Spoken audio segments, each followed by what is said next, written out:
Welcome to the Great Commission Today podcast, a podcast designed to help you and your church become more faithful, confident, and purposeful in obedience to the Great Commission. The Great Commission Today is sponsored by 5 More Talents, an agency that offers holistic digital outreach solutions to help churches leverage technology wisely to invite more visitors, engage more members, and develop more leaders in this digital age.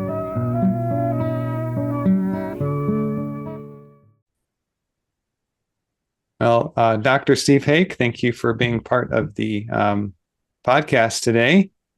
You are a professor of English at Patrick Henry College and also an elder at New Hope Church, I believe, in Maryland. Is that That's correct? Frederick, Maryland. Yep. Very good. So, you and I originally met maybe 20, 25 years ago at this point when, during the time of Rivendell Study Center, maybe that will pop up in our conversation.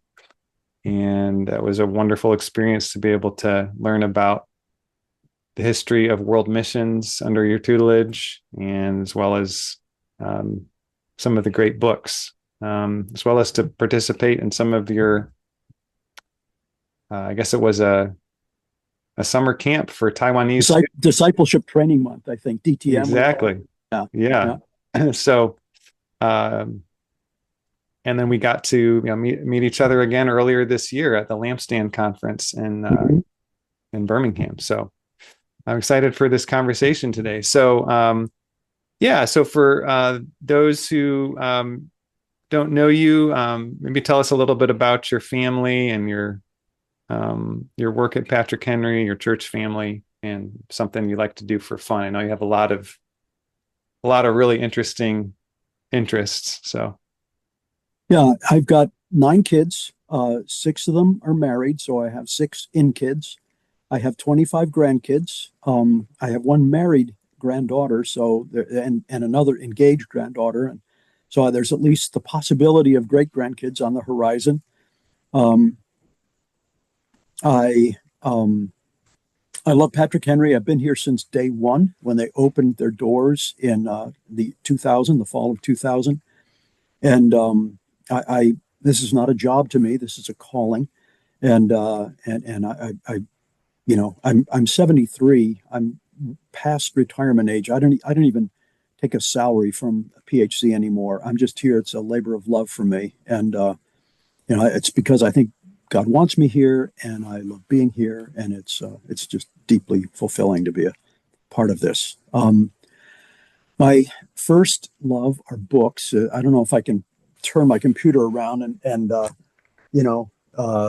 got loads and loads of books. You'd think that with a professor, but my second love is being out of doors. I kayaked the Susquehanna River, 444 miles, with one of my younger sisters. I learned to windsurf at 70, and I teach windsurfing and sailing in a lake here locally. I'm hiking the Appalachian Trail, and I've hiked about half of it, and I hope to finish it this summer. I had planned to finish it last summer, but I chopped my thumb off. Got caught in a car door, and just a few hours before I was going to get on the trail, and that kind of kiboshed my hiking plans last summer. But if I can keep track of all my digits, I hope to finish this summer. So anyway, those are some of the main ones. Wow. That's, so you missing part of your thumb now. That's just in the past year. Wow. 9.5 fingered Frodo. Yeah. There are a lot of folks that I have not encountered until now. So, yeah. Yeah. So obviously you have a lot going on, a lot of interest, been blessed with a lot of kids and grandkids, and, I know, though, that this is a podcast about the Great Commission, that I just maybe refresh our memory on your personal testimony, how you came to know the Lord, and what was that like for you? Yeah, I was a high school student in the height of the 60s, and I swallowed the spirit of the age hook, line, and sinker. And I was a wannabe hippie, existentialist. I don't think I could have spelled the word, but and I was just full of myself. I was graduated high school, and God, in a word, He smashed my life, and that's exactly what I needed at that point. Between high school, going away to college for several months, the whole first semester of my freshman year, I just I was a wreck. I was being deeply convicted of sin. God was at work, but I just experienced it as a train wreck. And but that's what I needed. And I needed to suffer. I needed to go through those deep waters and those fires. And I came out totally committed. And very early on, my spring semester of my freshman year, kind of like, here I am, send me, this Isaiah kind of stance. And I sensed a kind of your classic missionary call to China. And I pursued that. And I was, we were missionaries in Taiwan with the OPC for almost 20 years. Wow. And had you grown up in a Christian home? Yes, I did. But my mom and dad they were Germans and Swedes from Minnesota. And they were believers, but they weren't well instructed. And when we moved out to the East Coast, we were in a Lutheran church, but it was a liberal Lutheran church. It was a very different kind of Lutheran church than they were used to in the Midwest, and they just didn't realize that. And so we grew up in a liberal church, didn't hear the gospel, and so we were kind of ripe pickings for the countercultural movement of the '60s. We were, there was no counterweight to that. Yeah, so I guess what you went to, was at Colby College? It's in Michigan.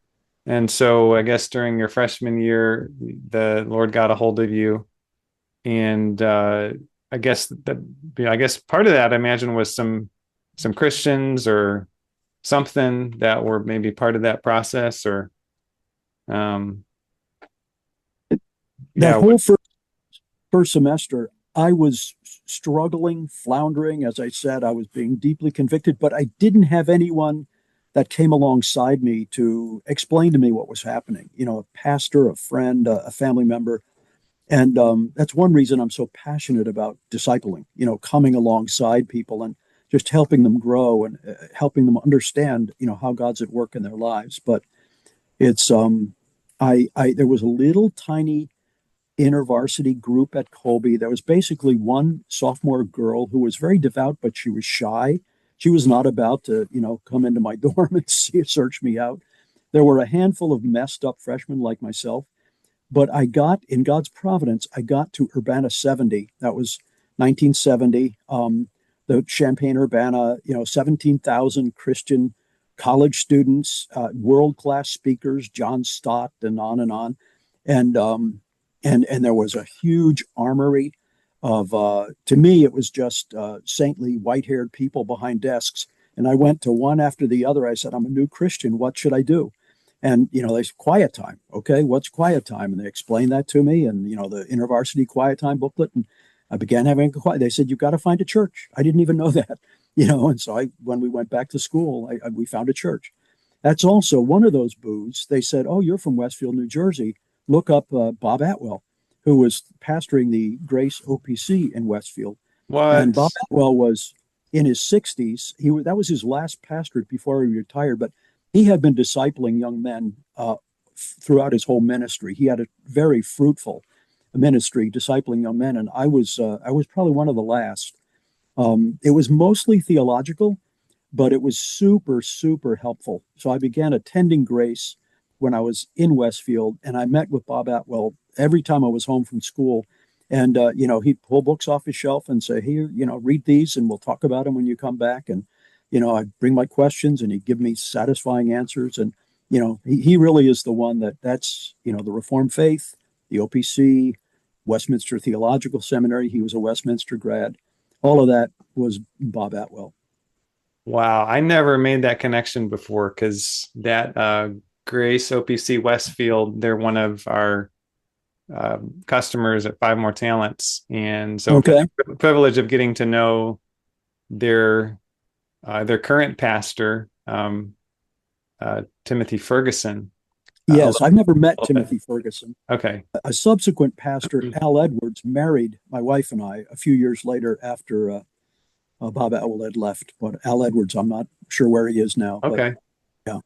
So were you part of the Westfield congregation for a number of years? Yeah, I joined it, I think, early on. I think might have even been my freshman year, but sophomore year at the very latest. And my mom and dad, I brought back, the other thing I brought back from the Urbana conference was a suitcase full of books, and Schaeffer and Stott and C.S. Lewis, and and I began reading them, and my mom began reading them, and the lights were kind of going on. And my mom's like, "Oh my goodness, this is there's churches and there's churches, and so they, because their Calvary Lutheran didn't have an evening service, so they began attending Grace in the evening." And my mom said, "I've heard more Lutheran doctrine in the OPC than I heard in the Lutheran church."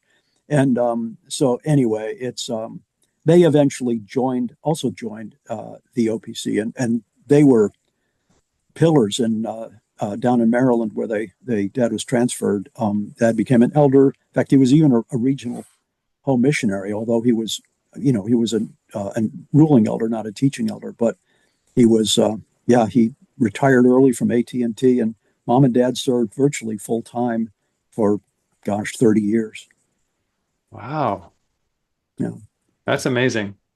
One of the other guys interviewed for the podcast also has a connection to Grace Westfield, Chris Bird, who's Chris Bird is a hero of mine.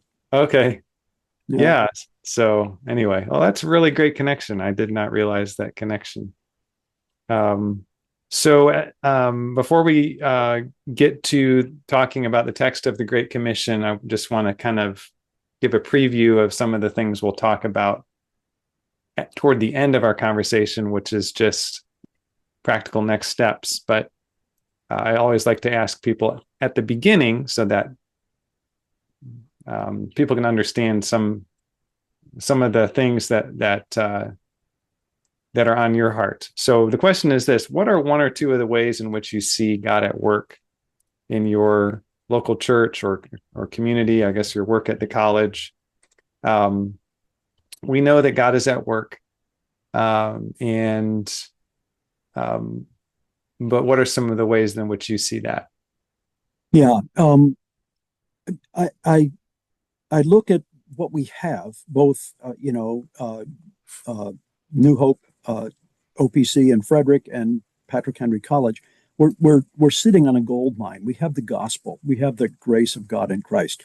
And I look at our 21st century postmodern American culture, and just how the deep hole we've dug ourselves into, and the tremendous lostness and need of people all around us, either in Frederick or in Percival, or and there's this huge gap between what we have and the need of the world. It's like what we have is like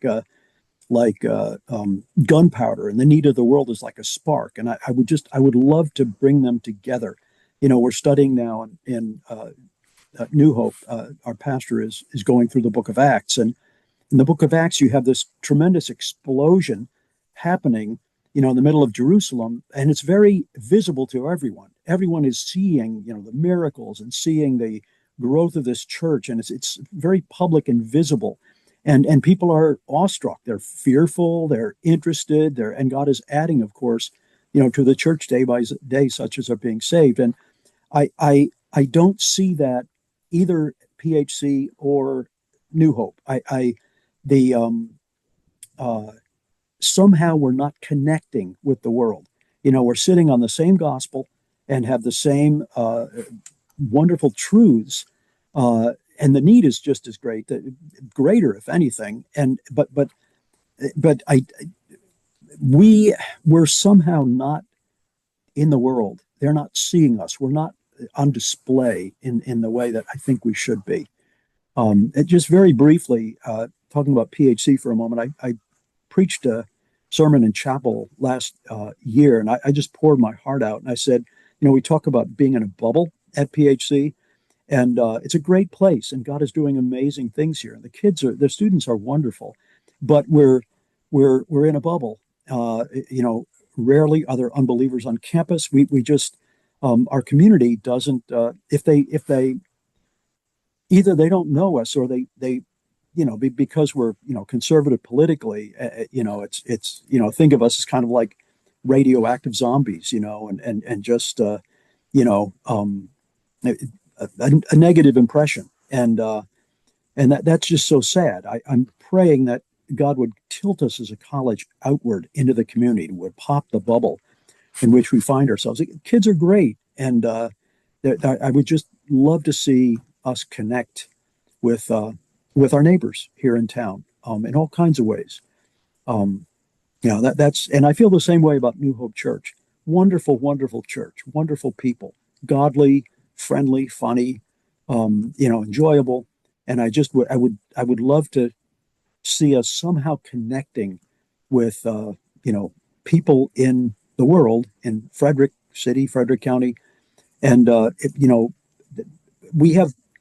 we're growing, but we're mostly growing through transfers. People, believers coming into the community, or maybe from other churches, which is fine. But I want to see us, people coming from darkness into light, where that's a regular occurrence. Yeah. Yeah, that's helpful. So maybe one of the ways God is at work is just by stirring up that desire in y'all to know that that as we look at the book of Acts. I mean, we can certainly look into church history and see many times in which God has stirred up remarkable revivals and so forth. I just think of some of the amazing stories I've heard from Grace OPC Westfield, even the one that you told a few minutes ago, and just things I'm hearing that are happening there today from Chris Bird, and I've heard from Pastor Timothy Ferguson as well. So maybe that's part of it. It's just that desire, that burning desire to know that there's, what did you say, the gunpowder and the the gunpowder and the spark, right. Bring them together and you've got an explosion. Yeah. That's my heart's desire. Yeah. Right. Okay. So let's talk about the Great Commission then, because that is, I guess in a way, you were mentioning the book of Acts, that's kind of in a way involved in it's right at the beginning of that part of history, right? Yeah. Acts 1:8, that's the Great Commission on display. Right. So what I'm going to do, Steve, is I'm going to read Matthew 28:16-20. Okay. And I'll ask you to exegete it for us. So Matthew 28:16-20. Now the 11 disciples went to Galilee, to the mountain to which Jesus had directed them. And when they saw him, they worshipped him, but some doubted. And Jesus came and said to them, "All authority in heaven and on earth has been given to me. Go therefore and make disciples of all nations, baptizing them in the name of the Father and of the Son and of the Holy Spirit, teaching them to observe all that I have commanded you. And behold, I am with you always to the end of the age." Matthew 28:16-20. So Steve, how would you break this down for us? What are the different parts of this? There's actually a lot going on in this short text. So what would you draw our attention to? Yeah, very, very briefly, hopefully succinctly, there's it's bookended by two wonderful promises, the power of Christ and the presence of Christ. And so, and that's just everything we do in our Christian lives. It's the power of Christ in our lives and the presence of Christ with us. That's our only hope, for every breath we take, for every step at every point, the power and presence of Christ. And the Great Commission itself, I think it can be understood in three stages or sections: make disciples, baptize, and teach. And make disciples, basically, a disciple of Christ is someone who is a learner, is a student, who gets to the point where, yes, I want to follow Christ. I want to take him as my model. I want to obey him. I want to, when the student is fully taught, he becomes like his teacher. The yoke of Christ in Matthew 11, the yoke of Christ is really his teaching, and it's your will is to do God's will, period. That's what a disciple is. And until someone gets to that point, that's really the, that total commitment, without any qualms or qualifications right up front. Baptizing, I understand that to be, these believers have to be totally immersed in God. And that's and obviously they wouldn't get to the point of belief unless God's at work in them. We understand that, but the and I'm not now talking about the mode of baptism, of course, but just that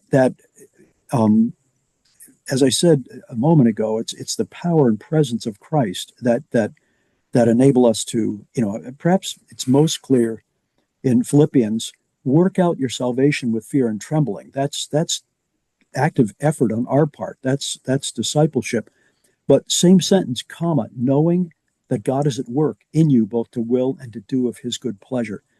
So it's we work out our salvation in fear and trembling. We actively follow Christ, knowing that he's the one that both gives us the desire to do it, to will, and gives us the strength to do it, to work. And so baptism in the name of the Father, Son, and Holy Spirit just means that this is total dependence on God. We die to ourselves. We live to Christ. The Bible expresses that in many ways, but they all mean, it's total God dependence. Total. That's what I take to mean baptism. And then the third, and it's interesting. It says teaching them to observe all things whatsoever. First of all, it's not just teaching them to pass a theological exam. It's teaching them to do. Okay. Jesus says, if you know these things, blessed are you if you do them. The blessing always comes in the doing. We can't do if we don't know, but we've got to, knowing is not enough. It's never enough. We've got to be doers of the word. And then it's also interesting. It's not the ABCs. It's the A to Z's, the all things whatsoever I have commanded you. And so it's you're always looking at in Scripture maturity and multiplication. I like the phrase to know Christ and to make him known. It's God's goal for every one of his children is full Christ likeness, full maturity. But again, just being like Christ we want to be like Christ in the sense that in a passion for the lost and multiplying ourselves. So it's that I think when the Bible talks about a laborer, the harvest is plentiful, but the laborers are few, and pray therefore earnestly to the Lord of the harvest to thrust out laborers. A laborer is a mature multiplier, someone that is maturing himself or herself and giving away, passionate to multiply himself. Yeah, that's wasn't exactly concise, but no, that's good. And so it sounds like what you're getting at is what I've heard others express as something like a disciple making disciple. In other words, a mature disciple is someone who is not only a learner, but also making disciples himself or herself. A teacher, you receive and you give. Absolutely. Yeah. Anything that you think is helpful to know about the context in which the Great Commission was given? Maybe either the context of history or the context of where it is in the Bible. Oh boy, I'm not a theologian, Daniel. I'm kind of a practical guy, but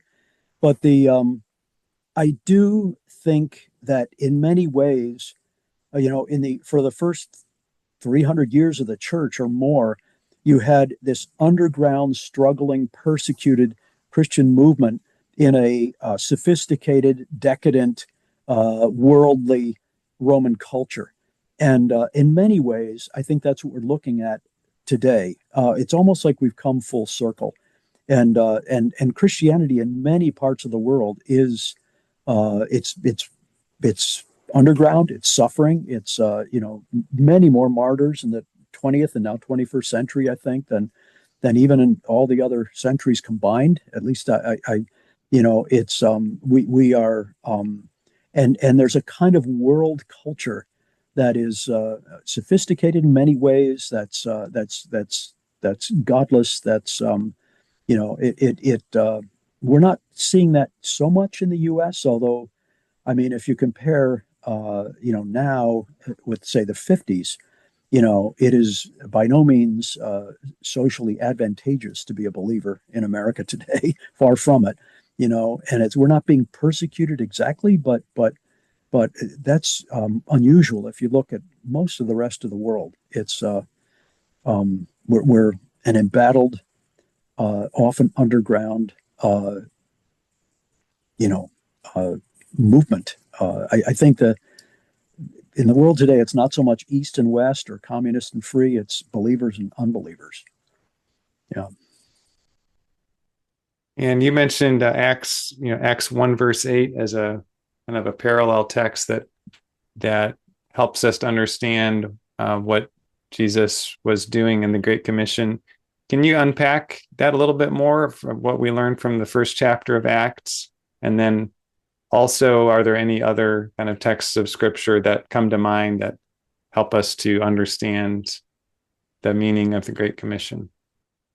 Yeah, Acts 1:8, you shall be my witnesses, wait in Jerusalem until the Holy Spirit comes on you, Pentecost, of course, and you'll be my witnesses, beginning in Jerusalem, Judea, Samaria, and the ends of the earth. And we see that happening in the book of Acts. Of course, the church was born on the day of Pentecost, the first Pentecost, in middle of Jerusalem and at the temple, and it exploded. 3,000, 5,000, and Judea. It was only a Christian thing. But then, it jumped to, Philip and, to the Samaritans, and then with the conversion of Paul and to the Gentiles and, the conversion of Cornelius and the Gentiles in the ends of the earth. It's interesting that for all of the church growth in Jerusalem, they weren't expanding, I think, in the way that God had intended, and so He gave them, in a sense, a kind of kick in the pants, I think. And with persecution arising in Jerusalem, and it's interesting that the apostles remained in Jerusalem, but everybody else was, and it says they went about everywhere preaching the gospel. And it's maybe we need sometimes, in various ways, a kind of kick in the pants to, we can. That's kind of what I was trying to do in chapel for PHC. To give us a kind of so we get off campus and get out there in the field and mix it up with unbelievers. Yeah, very good. So let's talk a little bit more about applying the Great Commission today. How do we go about the work of making disciples? And it's interesting what you said about baptism, because I hadn't considered that particular aspect of baptism as reminding us of our complete and utter dependence on God. To me, when I have read baptism, the main thing that stood out is that according to our understanding of who is authorized to baptize, at least in the certainly in the confessional Presbyterian and Reformed world, it's an ordained elder or an ordained, I guess, an ordained minister, right? Or an ordained teaching elder, right? So Mhm. So I was thinking about more, that baptism highlights the fact that, well, we might think of the Great Commission sometimes as, oh, this is something we do as individuals. Baptism, to me, highlights the fact that, oh, this is something that requires the whole church. Yeah. The sense of there's an institutional, the church as an institution has a responsibility, and then individuals have a responsibility as well. Yeah, absolutely. So absolutely. so how would you, how do you think about, I guess, obviously we as individuals need to be about the work of making disciples. And you and I have talked about in previous conversations, and I think more than one occasion, about, the importance of actually remembering that our families and our households are really the first priority, right? As we go about making disciples, if we're married and have kids, and that's where it starts. Discipling our children. Our children Right, exactly. Are disciples. So absolutely. Yeah. So I'm trying to kind of just get a picture from you. There's discipling our children. There's, getting out of the bubble. There's the church's role as a institution, if you will. Yeah. Can you unpack some of those different aspects for us and tell us kind of who should be doing what, when, and how do they work together? Yeah. Yeah. I'll just talk about New Hope. Okay. New Hope is a wonderful church, and I've been a part of it for almost 25 years. And at this point, it's having lost my wife. My kids, some of my kids are also at New Hope. It's my family in a very real sense. It's very precious to me, and more so all the time. And we need strong and healthy local churches, because that is, that's where it's all got to be focused in that. That's where, of course, people are baptized, and that's the body that they join, and so on and so forth. And I'm the head of New Hope's outreach committee, and we are basically we want to see everyone involved in outreach in whatever way we can, and that's a work in progress. And it's as I said, excuse me. Okay. I've been fighting this kind of. I'm glad you can't you can't catch my germs.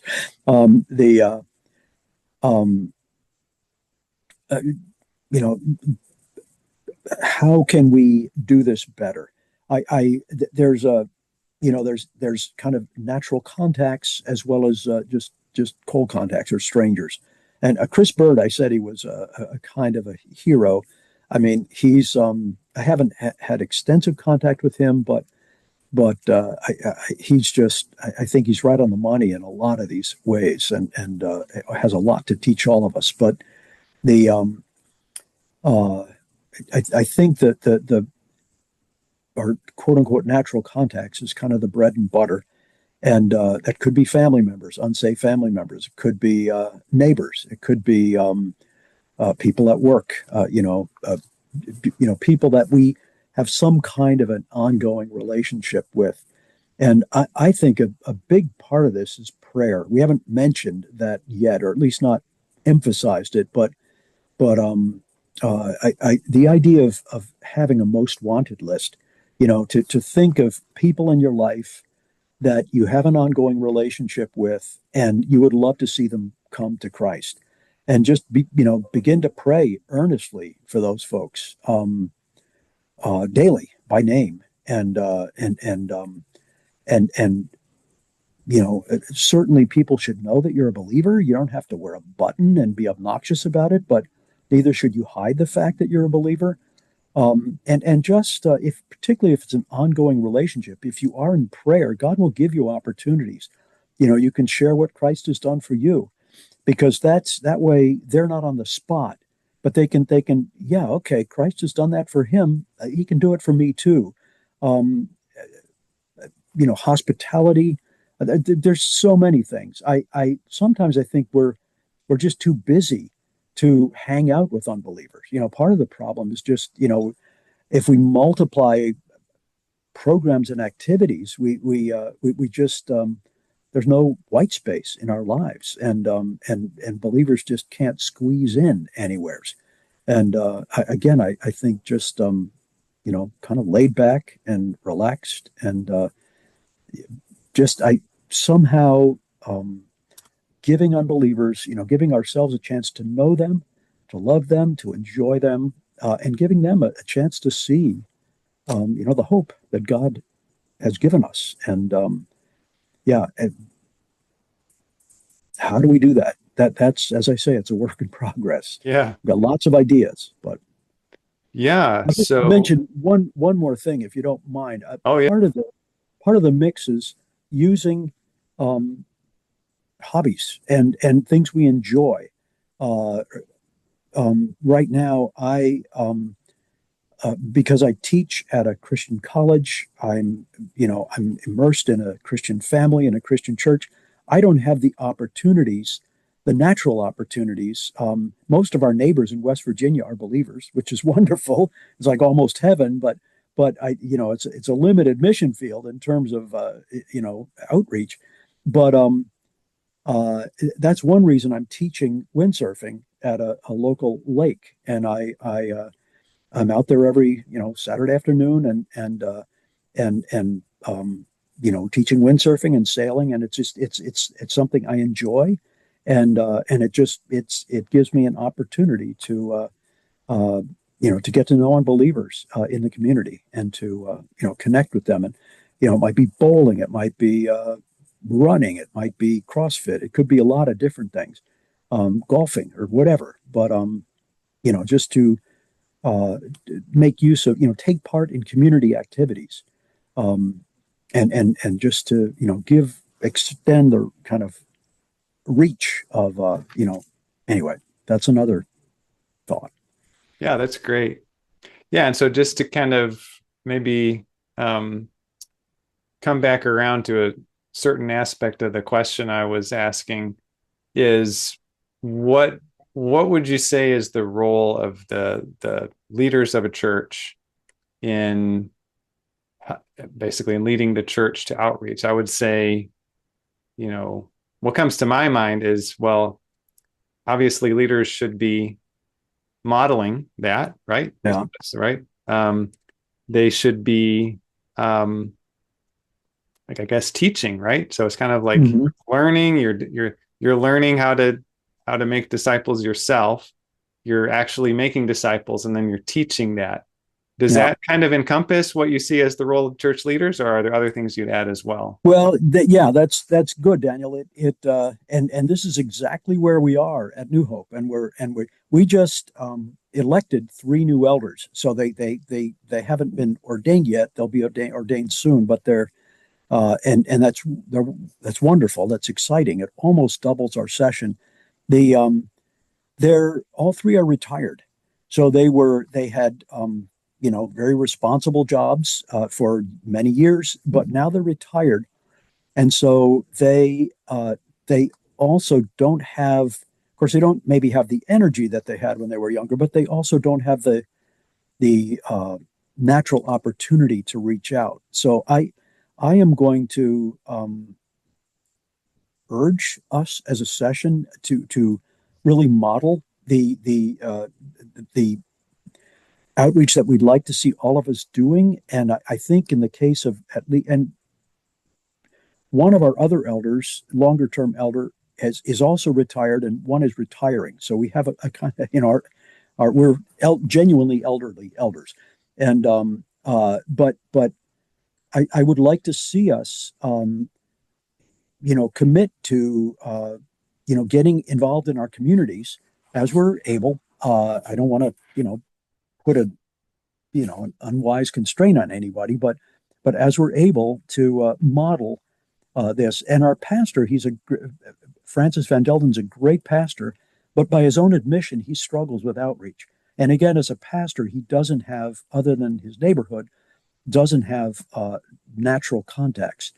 And so I'm also going to urge Francis to, get involved in something in the community. Some might get involved in two or three things, and that's great. But at least something in addition to your neighborhood, and reaching out as families this could be hospitality. This is probably mostly neighborhoods, but everybody loves children.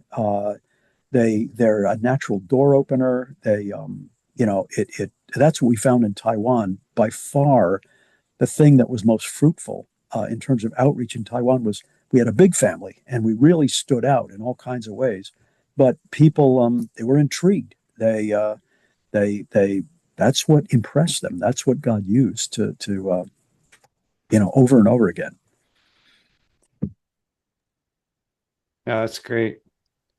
So, because you're a professor of literature, I also wanted to ask you kind of about another aspect that I continue to think about of making disciples, and that's a lot of it is as we've been discussing is face to face, is gatherings, is having events, doing discipleship camps like I know you've done for Taiwanese students. But part of it, I think, is also the written word or various forms of communications media. So I wanted to ask you that because you've really teaching literature has been a key part of your calling. So what do you see about kind of how do those things work together? In other words, the face-to-face relationships, the meal times, the hospitality, but also, hey, here's this book, or have you ever heard this story? Have you ever read Charles Dickens? Have you ever heard the story of William Carey? Like, here, read this book. Yeah. How have you seen those things work together? Yeah, of course, in Taiwan, that's what I did. Most of the years I was there, I was an English professor in a large Chinese university. And that was wonderful. One of the courses I taught for many years was the Bible as literature. The Bible is recognized as the greatest literature we have, even by unbelievers. It's the stories of the Bible are fundamentally important to our to Western civilization. And so that was I kind of had that handed to me on a silver platter. Most of my students were unbelievers. My colleagues were unbelievers. That was wonderful, frankly. That's of course no longer the case at PHC. I love being here, and I think this is where God wants me. But in fact, I have a son who is working with a team of other missionaries in a closed Middle Eastern country, Islamic, very challenging situation, and I would like. I'm going to ask the team if they think this is helpful or not. I visited him there for a 10-day visit, but I'd like to take a semester sabbatical from PHC and teach there because just the desire to learn English, never mind English lit, it's huge in almost all around the world, and I'm sure I could get a job as an English teacher, or there might be some lit involved, but just I would love to do that. For I could be there for perhaps 8 months or more, and teach. My biggest kind of burden locally now are the two high schools here in Percival. There's Loudoun Valley High School, which literally we can hear their football games on Friday night. They're right next door.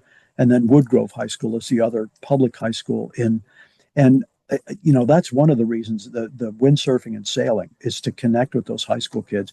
But if I could get a book club off the ground, that would be super fun. I just don't know how to. I haven't been able to make that happen yet. But if where a group of interested high school kids, maybe a couple of PHC kids, and you just take turns picking a book. I would be very interested to see what books they pick, and to read them together and talk about them. literature specifically and books in general. I mean, literature, in a sense, it exists to stir you up to think about life. It's a kind of catalyst. Someone called it art and an accelerated life machine. And it just that's what it does. It presents life in vivid and concrete ways, and it's a great opportunity to in fact, we did a lot of that in Taiwan, just never mind a lit class, just in a conversation class, because I'd say, for example, okay, everybody bring in a favorite song, an English song, just pop songs, and bring in the words, and we'll read them together and talk about them, and then listen to the song together. And it's amazing, even simple songs have a tremendous lot of just life in them. I mean, all kinds of life. I mean, good life, bad life, but it's a rich opportunity to get to know each other, and I'd walk into an English class in Taiwan, and all they know is that I'm their American professor. What they know about Americans is what they see on movies, and so they just assume that I'm kind of a crazy nutcase. But as we do these things together, we do role plays, we do gosh, this guy's even more conservative than we are, I wasn't wearing a button saying I was a Christian, but I wasn't hiding it either. It was just kind of organically unfolding over time. I just saw that, that the leaven of the gospel, and it's very exciting. Yeah. I would love to be able to do that now with these high school kids. I just haven't figured out how to do it yet. There's I'm drawing a blank on the name, but it's something I'll try to find in the show notes, and I'll try to get it to you too as well, Steve. There's it's not exactly the same, but there's this group that has been formed. It's a nonprofit that basically helps people start at public schools, basically, Bible classes. So, all right. So back to this question about the role of, face-to-face discussions and groups, hospitality versus, say, the written word, or like, short stories or novels or even movies or music. I guess maybe this is more of a question. Do you know the name Greg Reynolds? Greg Reynolds, the editor he's an OPC pastor in New Hampshire, editor of the Oregon Servant, but he has some expertise in media ecology. So maybe this is more of a media ecology question. Okay. I guess that's really more my question is, what, in your opinion, what is lost in making disciples if we make it all about the written word? This is really kind of an unrealistic hypothetical, but I'm just kind of, it's a hypothetical. Let's say you try to just make disciples just totally through the written word, or totally through like recordings, and there was literally no real-time face-to-face interaction. Or on the other extreme, if it was just all like, we're always gonna, it's just all about face-to-face interaction, there's no place at all. Does that make sense? So I'm trying to just get your thoughts on how do those two different media work together, if you will? Yeah. Well, obviously it's a both and, but there is a priority, I think. We say here at PHC, I'm often saying to my students, books matter because people matter. And books, even the great books, if we don't hide behind them.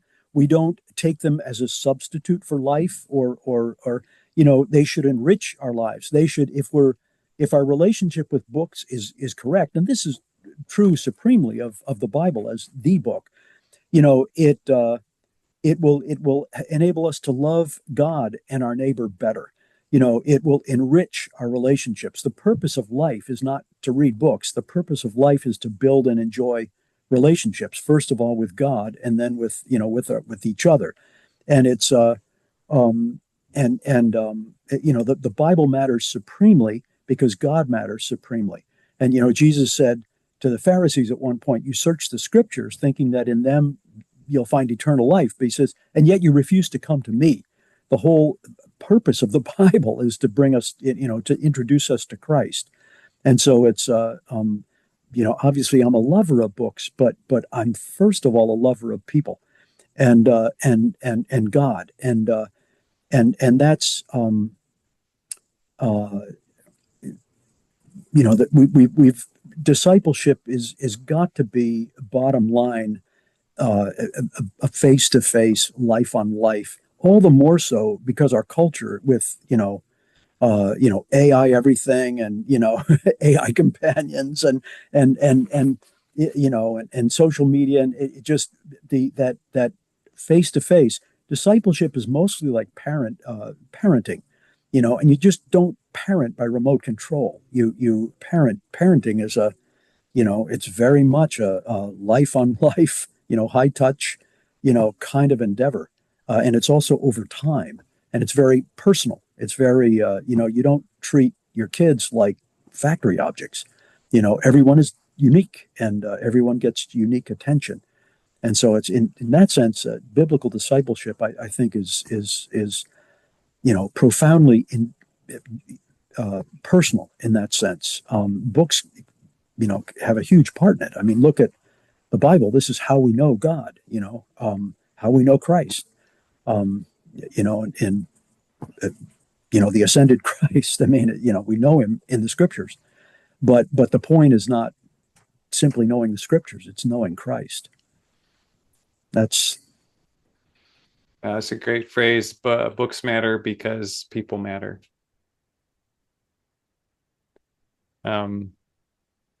Yeah, and I guess really, I think, is it that books, and the written word and songs and different types of communications media,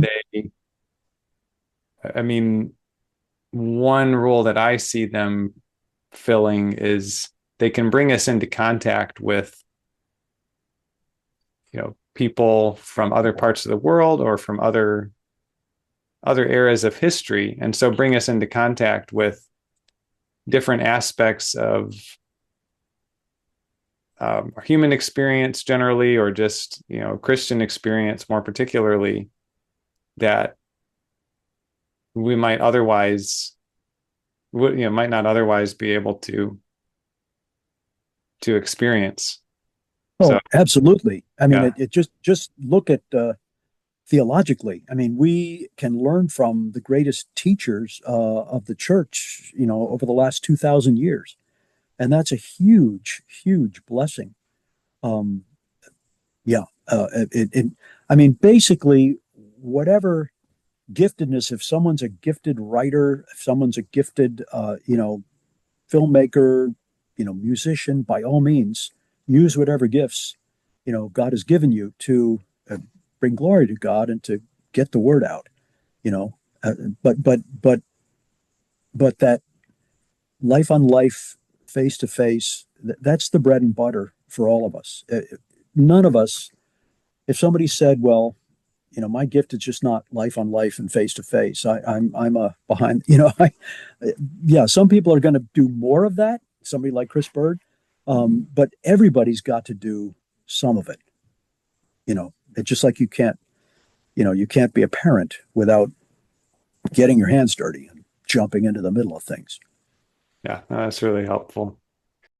Hey there, I'm Daniel Voss, co-founder and CEO of Five More Talents, and I wanted to take a moment to thank you for listening to the Great Commission Today podcast. I pray that each and every episode, including today's, blesses you and equips you and helps you to feel more confident, more purposeful, and to be more faithful in making disciples of all nations wherever the Lord has placed you. I also wanted to offer a special invitation to you if you're a church leader. If you're a church leader and you have the opportunity to use online outreach at your church and you're a decision maker in that role, and you sense that your church is just not grasping all the opportunities that you could to make more disciples and invite more visitors using the online media, then I'd love to talk with you. You can book a free 30-minute meeting with me called an Outreach Discovery Call. In that meeting, we'll talk about what you've been doing and begin to explore some of the additional possibilities that are out there for you. So that sounds like that would be helpful to you. Just go to go.5moretalents.com and fill out the form there. Now back to the interview. So let's get super practical now, if you're ready for it. And practical next steps, particularly in going, right? Going and making disciples, right? So it's we've been talked a little bit about this already, but outreach and evangelism. It's not the totality of the Great Commission, but it's part of it. It's an essential part of it. So I want to just draw your attention to something that the OPC Church Planting Manual talks about, which is talks about developing ministries of outreach and evangelism. And it makes first of all, it makes the point that outreach and evangelism flows from a commitment, not necessarily for like a pragmatic need for numerical growth. That shouldn't be our focus, but rather simply being faithful to God's word and the work of Christ's church. Then it goes on to make a distinction between outreach and evangelism, where outreach is described as bringing the work of the church before the people of the community in which the congregation ministers. And then evangelism is specifically bringing God's plan of salvation before the people of the community. So any thoughts on that distinction between outreach and evangelism? Outreach focused on basically introducing people in the community to the church, and evangelism actually introducing people to Christ. Is that a helpful distinction? I wasn't aware of that until I had read it in some of the materials that you sent. But that makes sense to me. I think obviously introducing people to Christ is the goal. But I would love to see. I just don't know how to do this, but I would love to see. I would love unbelievers to see even just what's going on at New Hope Church on a given Sunday morning. You know, obviously the preaching and teaching and worship is beautiful, but also just the friendly talk, you know, before and after, and that kind of, I just think that would be eye-opening to people. That where do you see that? I mean, people of all different ages, you know, all different types. You know, just in animated, joyful, deep conversation. I would love to see kids from the two high schools in our chapel, you know, at PHC or just on campus, and but I just don't know. I haven't been real successful at figuring out how to do that. Yeah.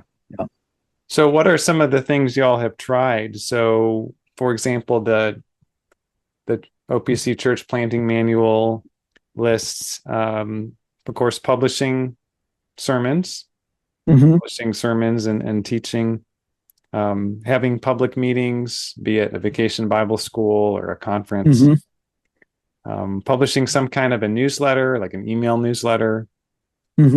And then advertising, various forms of advertising, be it, you know, a sign or running an ad online, or maybe like a postcard mailing.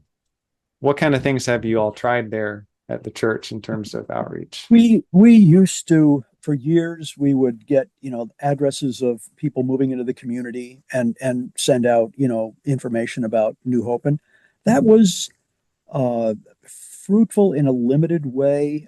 We've discontinued that. It just seemed like the effort and expense, you know, the return was just not there. I realized that a kind of media savvy, if I can put it that way, or I mean, obviously the internet is huge, and we do have a good website, and that's how a lot of people find us. But again, they're mostly believers looking for a church. I don't know how well we're connecting online to unbelievers. I am not a media savvy person myself. I'm partly just too old, and but or you know, social media, all of that. I'm not on any of those. I don't scroll. I'm not on even Facebook, even never have been, and so I'm the wrong person to ask about that kind of stuff. I believe in it. I see its tremendous impact, and using that for good, absolutely. I'm a let 100 flowers bloom. Kind of like when Paul said, however, whatever, for whatever reason, Christ is getting preached, and in that I rejoice. So I'm my emphasis is more just somehow friendships, building relationships, that kind of one-on-one or family to family or neighbor to neighbor, that kind of outreach. That's my emphasis. Yeah, and so what role in that does introducing people to a local church, right, have in that process? Does that make sense? Because there's absolutely. There's it's I mean, we grow in the church. The church is our home. It's our family. And one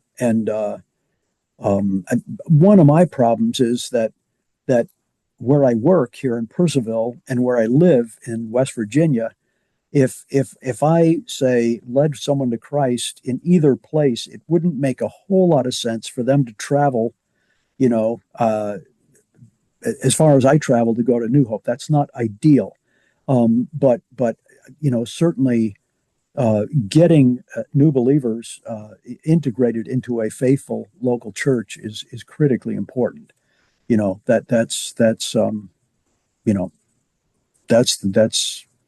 That's where they will live. That's their home. That's their, yeah. It might not be New Hope, but it's got to be a faithful church. Yeah. Yeah. So it sounds like really that's really what you have found to be most fruitful, is simply finding ways. You mentioned hobbies, finding ways to connect with people in the community, build relationships, find some common ground, and then steward the opportunities the Lord gives you through those. That's what I hear you saying. Pray like crazy. Pray by name for those folks. Yeah. Wow. So as we begin to wrap up, I just a couple of questions. One relates to Gen Z, and there's a Pew Research report that says as of 2023, 44% of basically college age and young adults, 18 to 29-year-old, identify themselves as religiously unaffiliated. 44%, up from 25% in 2007. So basically the number of people, like college student age, basically what it's telling me is the typical college student age person is as likely to say, oh, I'm nothing in particular, as to say, I'm a Christian, right? Which is a significant increase from how that was even 20 years ago. Is that something that you've come across at all, or? I tell students here all the time, I would love to be as deeply involved at Loudoun Valley and Woodgrove high schools as I am at PHC, and as well known at those schools. I'm I'm deeply, deeply involved here at PHC. Students knock on my door. They have questions. I'm discipling students here. I would love to have that kind of, and I would love to, to break down the wall between Patrick Henry College and these other two schools. We're sister schools, but we have, Right. I would. So then I could give a better sense of at least the high school aged kids in this community. I can't. But I mean, I just from things I've heard. I mean, you mentioned Charlie Kirk and his assassination, and I've heard, and not necessarily connected to Charlie Kirk, but the number of young men, even in places like England and France, are just young people that are returning to church and filling up churches. That's very encouraging to me. I would love to be in the middle of that. I would love to be deeply involved on a I would be thrilled if because the high schools are closed to us in a sense. It's very hard to get, the wall is, and that's partly, I guess they have to have those walls up, but our college is not closed. We're wide open. But I would kind of like the Giant's Garden. I would love to see high school kids. This is a safe place. It's a fun place. It's an interesting place. These kids are great. I would just love to see. I would love to see 10 or 15 students in every freshman class that are Loudoun Valley grads or Woodgrove grads. There's no reason why that shouldn't be the case. That's a big prayer of mine. Has been for over 20 years. So, wow, that's my great heartache, Daniel. My one big dream that has not yet come true. Yeah, so that kind of brings us to the next thing I wanted to ask you about, which was William Carey's famous saying, "Expect great things from God and attempt great things for God." Yeah, I've actually been rereading this year that biography that I first read when I was taking your correspondence course on the history of world missions. And I mean, I think you can attest to the fact of what a amazing experience it is to read something again later in life that you read earlier in life. And that's kind of been the experience I've been having. Yeah, you're bringing much more to that. Yeah, we do that even with the Bible, because there's a lot more of us that we're bringing to the Bible, and it's we see a lot more. Yeah, but expect great things from God, attempt great things for God. How would you unpack that? Our God is a great God. And the same God that we see in the book of Acts and throughout the Bible is he hasn't changed. And I just we can't be too committed. We can't overdo God and our commitment to God. It's with God, more is always better.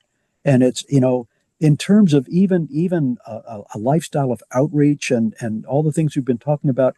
That is so far from being a burden. That is life at its best. To live the way Christ lived. If you look at Christ in the Gospels, I mean, he went about everywhere doing good, and he was always under tremendous pressure. He was, people wanted his head, but he's never in a hurry. He's never like looking at his watch or his phone or oh my gosh, what was I thinking? I mean, he's always wherever he is, he's all there. Whether it's talking to an individual or large crowds or hostile Pharisees, and it's it just and that because he's told us even in the midst of all that pressure and that multitude of challenges and opportunities, he says, my yoke is easy and my burden is light. My joy is full. Enter into the joy of your master. My peace I give to you. I mean, his life was a life of rest and peace and joy.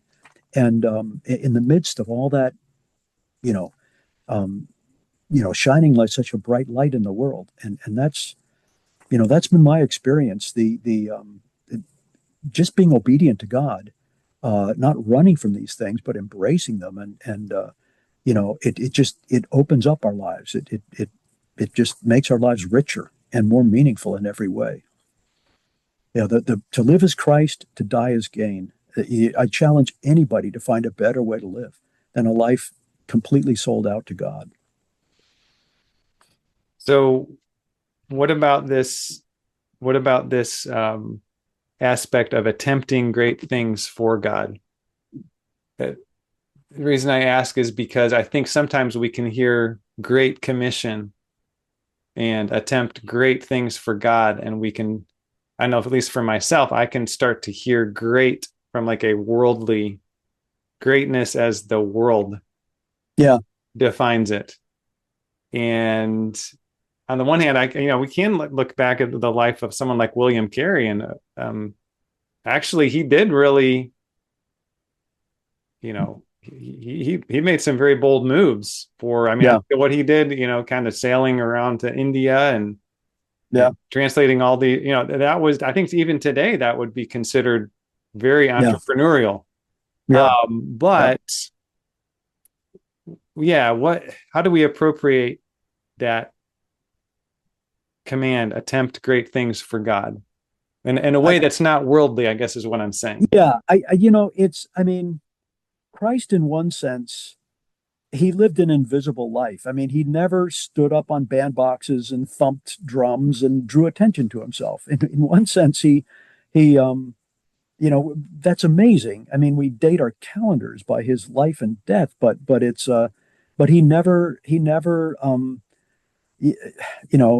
says, who's greatest in the kingdom? He was least and servant of all, and that upside downness, that topsy turviness and so just being faithful in the 1,000 little things that God gives us every day, and frankly, that's as husbands, as wives, as mothers, as fathers, as just beginning at home and like concentric circles, depending on where God takes us and what kind of lives we lead, that depends on God's gifting and calling. But it's never about us. It's always about God. So in that sense, it's not like I'm going to be great for God. That's a dead end. But he must increase, I must decrease. And if nobody hears anything about us or knows anything about us, that's totally who cares? That's never the point. It's Paul said, I don't care what you think of me. I don't even care what I think of myself. I'm living to please one person, and that's God. Yeah. Very good. All right. Well, just as we wrap up, is there any word of exhortation and or encouragement that you would give to us and to our listeners today? Exhortation and encouragement. This is a small thing, and it's kind of a funny thing to end with if we're ending, but we talked a while ago we've been talking mostly about reaching out to kind of existing contacts or people that we have, but then there's strangers or cold contacts. And this is something, I don't know if I got this from Chris Bird or not. I think I did, but I carry in my pocket all the time. This is they're in a baggie just to keep them dry, but Gospels and I give me a second here. I'm going out. And they're not Gospels, they're tracts. Okay, they're good tracts. And I put a sticker on the back. It says, questions, want to talk, call or text me, and then my name and my cell phone. And I am amazed at, I'm at the doctors a lot. I'm old. Receptionists, doctors, in a store, so you pick up a prescription at Walmart, in restaurants, leave a generous tip. Don't leave this instead of a tip. Okay. But I just say to people, after I've had even a brief contact with them, hey, here's something to read in a quiet moment, and I've given away hundreds of these probably just since I've started doing it in the last several months.